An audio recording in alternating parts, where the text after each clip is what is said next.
Amigos, bienvenidos. En 1990, la Organización Mundial de la Salud retiró a la homosexualidad de su lista de patologías. Hasta entonces, los homosexuales eran considerados enfermos, a quienes había que aplicar tratamientos para intentar su cura.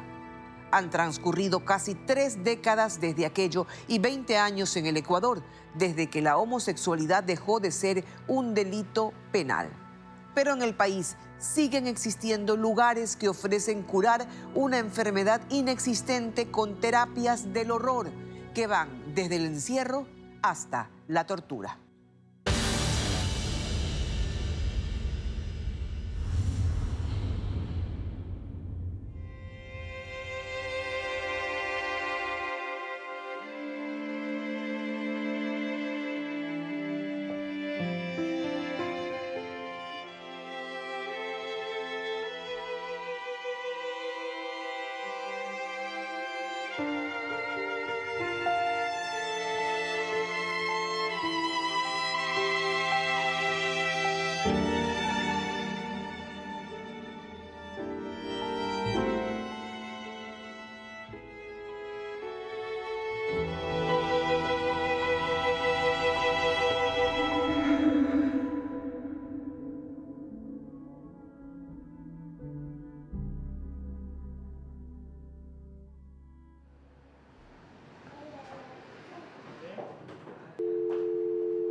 Aló.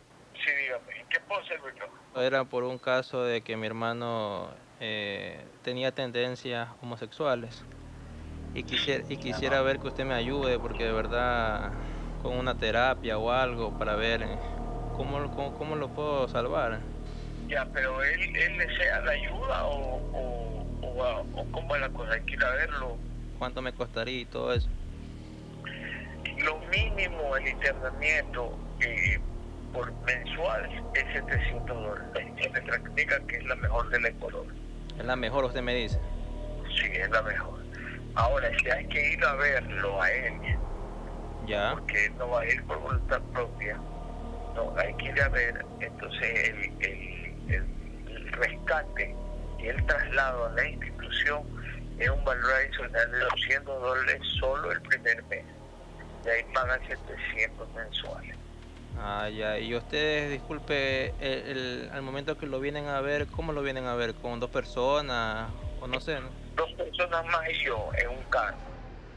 Generalmente, así es como se producen los primeros encuentros entre una familia que no acepta que uno de sus miembros es homosexual y los administradores de un lugar al que llaman clínica. Lo que están viendo no es una simulación, es una llamada real, hecha por miembros de la organización Silueta X a una de estas clínicas deshomosexualizadoras.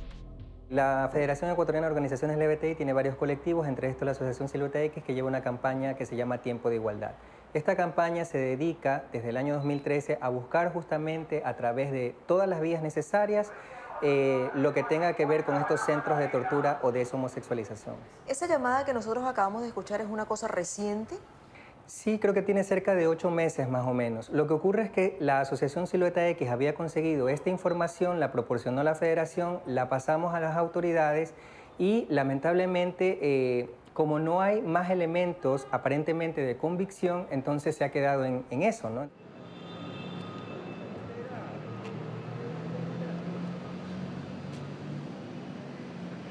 Soy trans, soy un hombre trans, pero siempre supe que yo era un chico. Yo hablé con mi mamá, o sea, le dije que yo pensaba que era lesbiana, entonces ella se lo tomó muy mal. Entonces, ella ya pues me dijo que no podía aceptarlo porque era pecado y todo eso.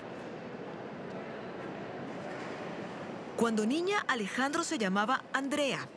Esto que nos cuenta de la conversación con su madre ocurrió cuando tenía más o menos 15 años.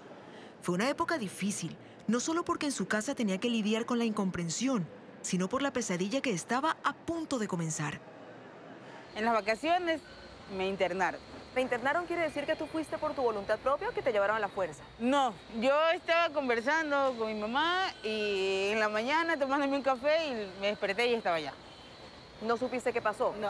¿Te durmieron, te llevaron? Exacto. Cuando yo me desperté, lo primero que me vi como tirada en el piso, con signos de haber sido violada, y era un espacio muy sucio. Entonces, todo estaba muy sucio y había otra chica más que también su mamá lo había llevado por lesbiana y otro chico más. La terapia de deshomosexualización incluía violaciones. Sí, hay muchas violaciones correctivas. Violaciones correctivas para que te vuelvan a gustar los hombres. Nos golpeaban, yo ponía, por ejemplo, mucha resistencia para que no me violen, entonces como ya lo siguiente era que me obligaban a ver cómo violaban a la chica o cómo violaban al chico, porque también a él le introducían cosas en el ano y le decían si eso era lo que le gustaba. La historia de Alejandro en esa clínica es difícil de escuchar, pero es todavía más difícil para él tener que contarla.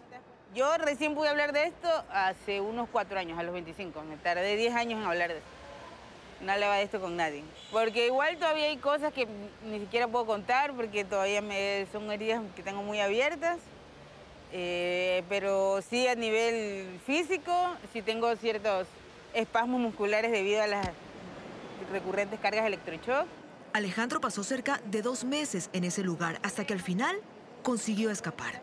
Yo le conté a mi mamá, porque mi papá no sabía, mi papá pensaba que yo estaba de paseo donde una tía, porque eran las vacaciones. Entonces, y yo le conté a mi mamá y obviamente yo le dije que por culpa de ella me habían hecho todo eso, pero ella no sabía nada, pues no tenía ni un poquito de idea de que eso era lo que iba a pasar. Siento yo que sobre todo los padres y las madres no tienen la información necesaria y piensan que hay un método para curar. Lo que no se puede curar porque no es una enfermedad.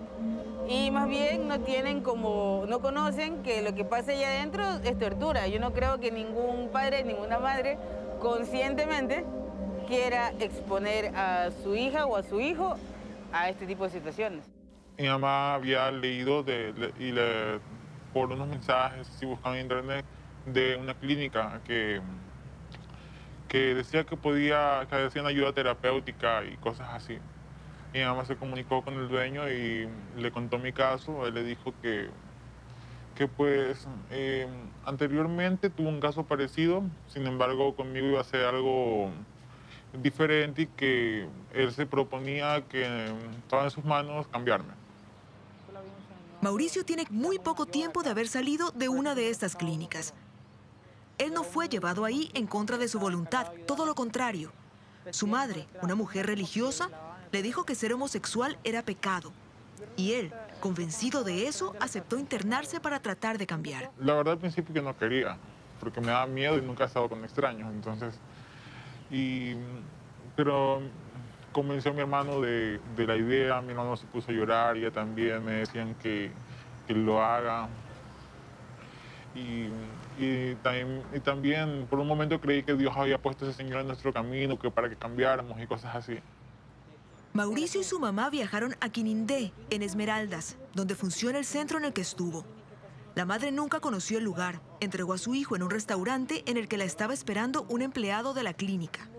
A Mauricio se lo llevaron después de que ella pagara por el tratamiento. Cuando yo me imaginé que iba a ser algo diferente, no fue como me lo imaginé. Había sido en un lugar escondido, casi por la carretera. Era como haber sido metido a una cárcel o algo así. Me cerraban la puerta que no podía salir. Si me trataba de escapar, había castigos. ¿Cómo cuáles? Una vez me pusieron en el piso y saltaron sobre mis tobillos, así como para romperlos. Después no podía ni levantarme. Eso era por haber corrido. No podía correr. Una vez me amarraban a un árbol de limón y me tiraban azúcar durante la noche. Entonces comencé a gritar casi toda la noche porque las hormigas se me treparon encima y estuve ahí como 4 horas. A las 3 de la mañana me soltaron y me revolqué en el lodo así para refrescarme y eso. Pasaron más de 2 meses antes de que un primo suyo notara su desaparición y la denunciara a través de las redes sociales. Mauricio dice que eso fue su salvación. Pues cuando me enteré que habían hecho denuncias y se había vuelto algo viral, que estaba desaparecido, Entonces mi mamá se enteró de eso y le pidió a una prima de ella que vaya a sacarme. La misma historia. Cuando salió, le contó a su madre el calvario por el que había pasado. Y ella le dijo que no sabía nada, que pensaba que le darían terapia psicológica y nada más. Él aún vive con miedo.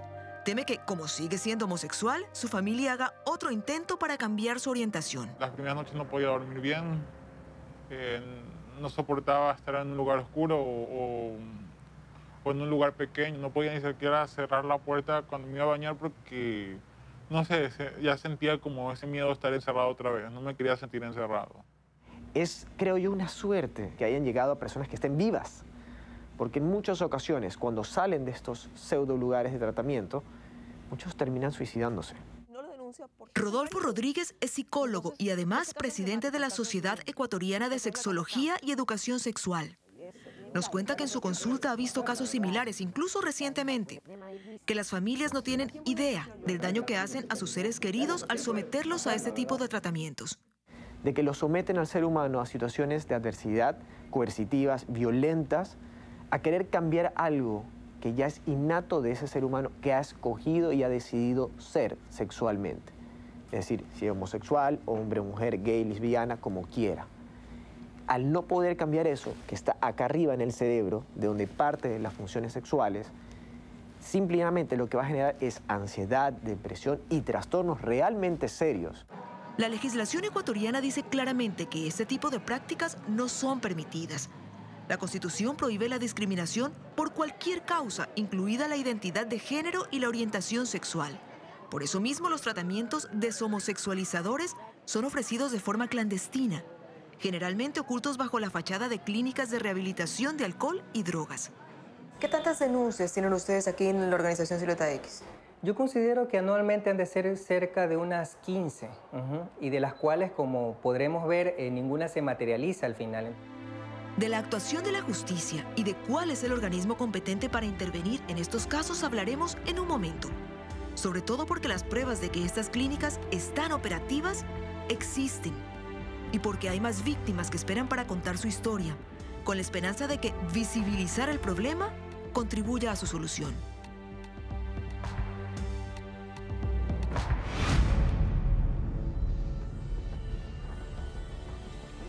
Al volver, la segunda parte de esta investigación sobre las terapias del horror. Esto es Ecuavisa y su Visión 360, cuarta temporada.